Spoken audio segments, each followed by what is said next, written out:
Alright, I'm about to start the process of changing out my fender flares.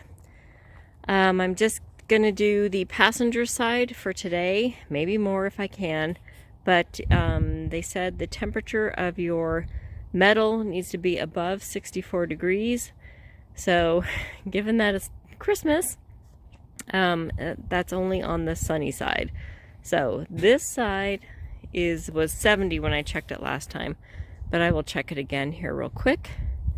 I have put the trim on the fender flares and brought out the inner pieces. I've got all my screws and whatnot set out.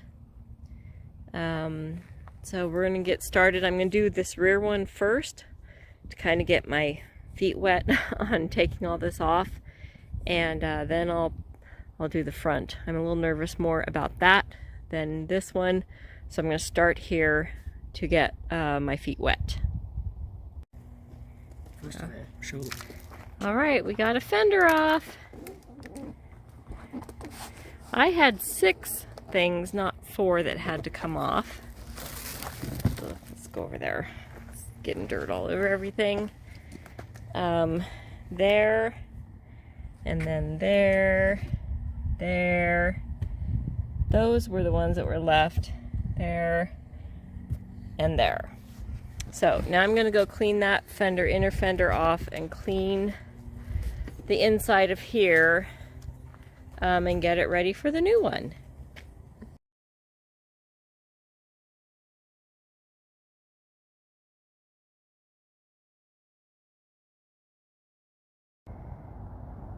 Okay, the passenger front fender is off. That wasn't too bad. Take out 5 bolts, and I took out some of those little push pin things too, although I don't think I needed to. But I think I'm going to reuse them on the back. They give you 5 replacements for the one back here, but they don't give you one for that spot, which I find very odd. What's the problem with putting 6 instead of 5 in? I don't know, but I want one in there, so I might buy some new ones, or I might reuse something from up here, because I'm going to put in the full Metal Fabworks inner fender liner. First, I'm going to clean all of this up, wash it, put on the pieces that belong here. Oh, I have to take that off too. And then I will do as they would if I were reinstalling the stock inner fender liner. I will install the full Metal Fabworks one. Hopefully it all works together well, and then I can put the new fender on. So let's see what happens. Okay, I am still working on the inner fender liner. We did have to drill those holes there and that one there, so I'm letting paint dry where we drilled. So that's, other than that, I'm pretty much ready for everything else. I put that speed nut in.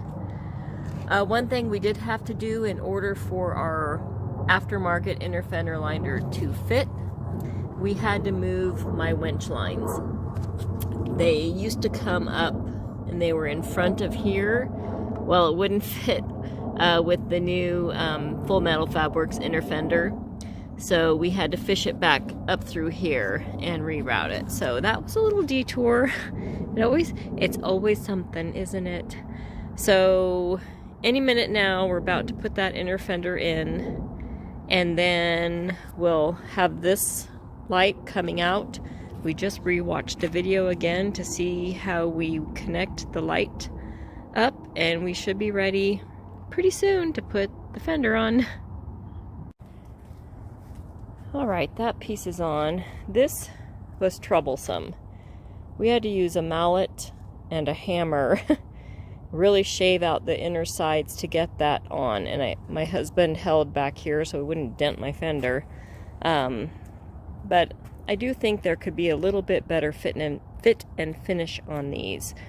I don't think you should have to scrape as much plastic away and trim off things for the cost of them. I still like them, but they could finish them a little bit better. And what I'm going to do this time, where these speed clips are, there we go, I'm going to do what the guy suggested in the video I'm going to link below.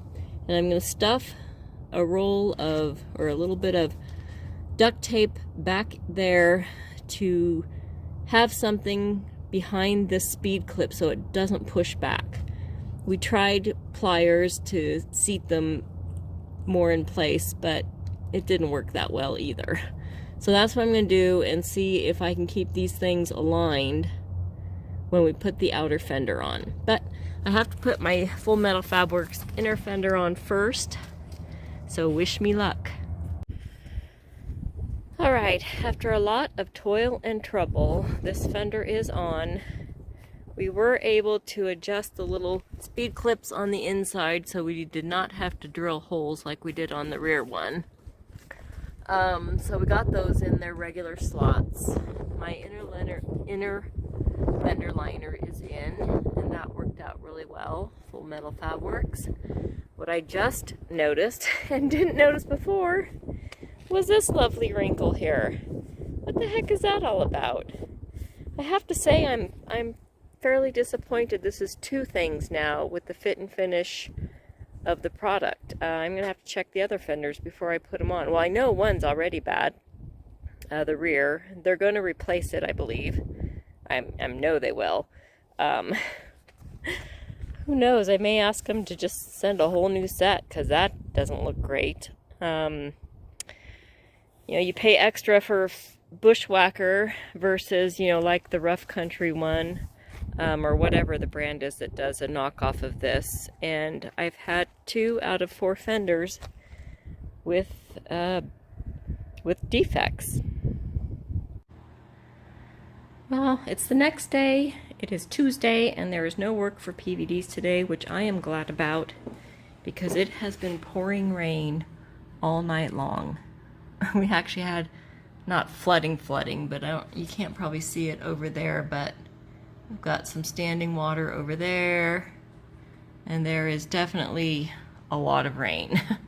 And with my clear glass garage doors, and I brought out a little heater because the deal is keeping the sheet metal above 64 degrees when you get the adhesive tape on it. So I am starting to put these on. I got the fender off. It is over there. And I'm just going to take my time because I basically have all day. So this is what I didn't do on my inner fender yesterday. I took this out. I'm actually supposed to reuse that, so I'm just leaving it there.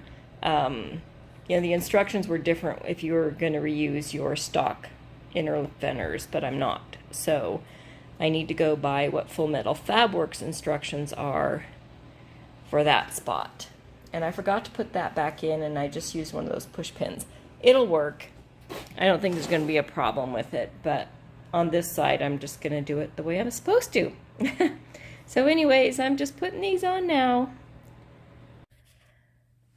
Okay, the driver's front fender is installed, and the inner liner, the Full Metal Fabworks. We had one boo-boo happen. But other than that, that's just dirt smeared. I'm hopefully going to be able to touch that up with my rooftop paint. Yeah, something always happens. It's just the way it is. This particular one, the edge trim isn't sitting as flush as the other side, and I've got it pushed in as far against the fender as I can get it. This is fine, but just on that very top part. I have to say I love the look of these fenders. I wouldn't say they're easy to install. It's not complicated, but honestly, those speed nuts are the bear of everything.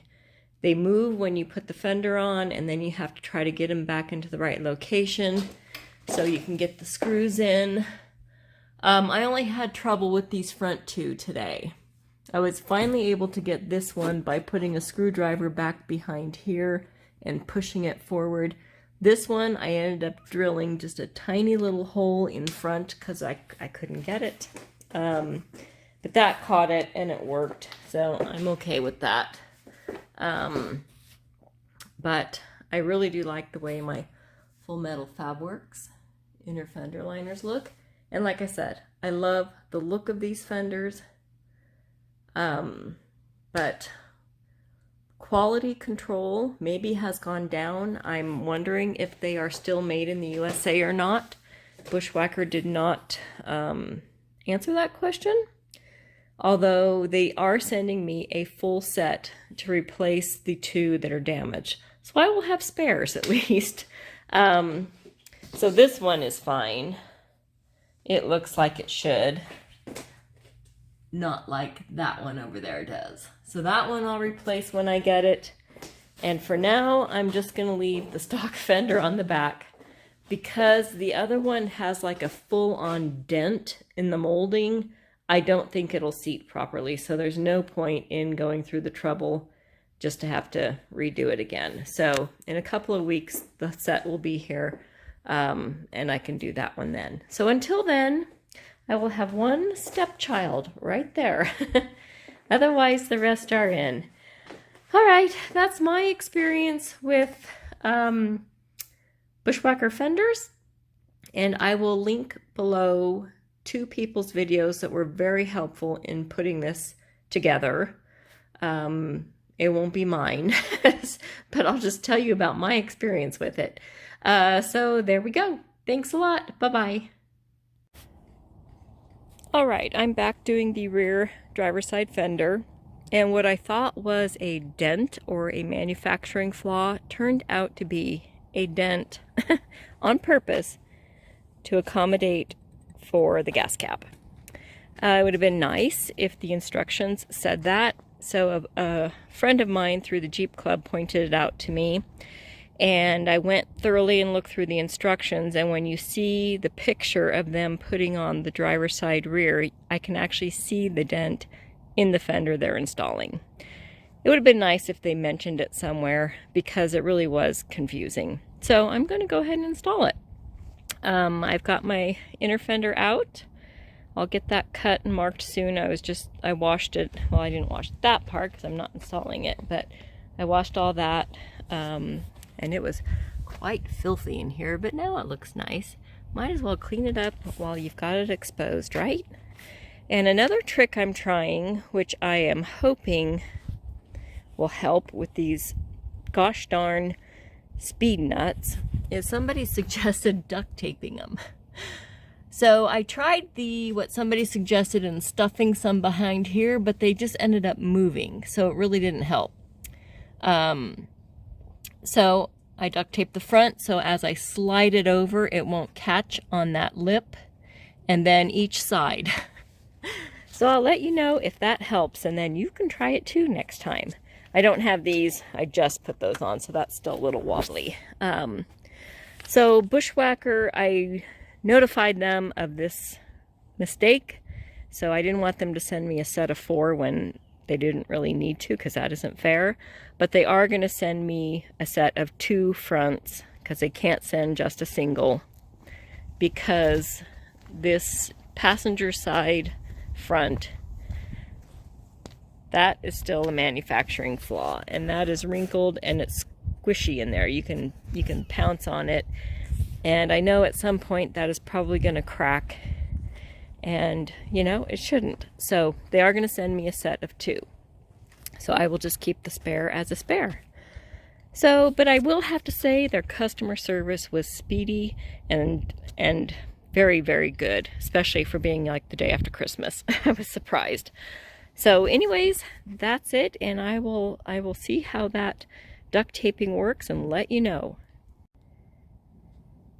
All right, it is done. The last fender is in place. The cutting was painstaking, especially when you're doing it by yourself. It's kind of hard to hold it and I used a jigsaw and nippers and a hacksaw. We have a cutting wheel, but I don't feel comfortable using that by myself without somebody to hold it. So I didn't do it. The duct tape thing theoretically worked, had the holes, I believe, the holes in the fender are not in the correct place. 2 of them I could see. I also did backtrack a minute. I took my red chalk marker and I circled the hole so that, you know, sometimes if I can just see the edge of the red, then I could know where to pull from. But only 2 of them I could see the red, and I was able to manage to move the clip to the right place. The others I could not. So I had to drill a little tiny hole. I could kind of see where the speed nut was because of the tape I put on there, but there was no way to maneuver it. I couldn't grab it to maneuver it where it needed to be. So I just drilled a secondary hole, very tiny hole, because where I knew where the speed nut hole was, and it worked. They're all in there. They're all tightened down, so I'm not going to worry about it. I might stick a little bit of clear caulking in there just to make sure grime doesn't get in there. But so other than that, it all fits really well. I am going to get, I don't know why they don't give you 6 of those little Christmas tree things. Well, it's not a Christmas tree, it's just push pin thing like that. They give you 5, even though you have 6 holes, which seems really silly. So, I'm going to just get some new ones to put in there. I was able to save a couple of the old ones, but once they get pulled out, they don't have the same grip that they had. So they're cheap. I'm just going to buy some new ones. But all that said, I am happy with how they look. I totally get this dent now, because it does make sense. There's the curve for your cap, and mine's a little bit larger because I have an aftermarket one. That was also something I noticed about the front, which kind of makes sense. Here's a dent too, but I kind of knew what that was for. And I have aftermarket hood latches, so it was really tight there. I actually couldn't get the red tape out in that spot. It just broke. So overall, I'm happy with them. I'm glad I did it. I'm glad I'm done. It's a stupid speed nuts, honestly. It's the only thing that was a pain in the arse was the speed nuts. They need to come up with a better way, either maybe a slot where you can slide them in so when you push the fender on, it doesn't move out of place. You know, a little slot, you could slide it in, I don't know, something like that, or little grippers, something that makes it so that they don't move when you put your fender on. It was a little bit easier on the fronts because you can actually pull down. For some reason, there's just more area there than there is on the rear. But anyways, I'm done. I'm hungry and I'm happy.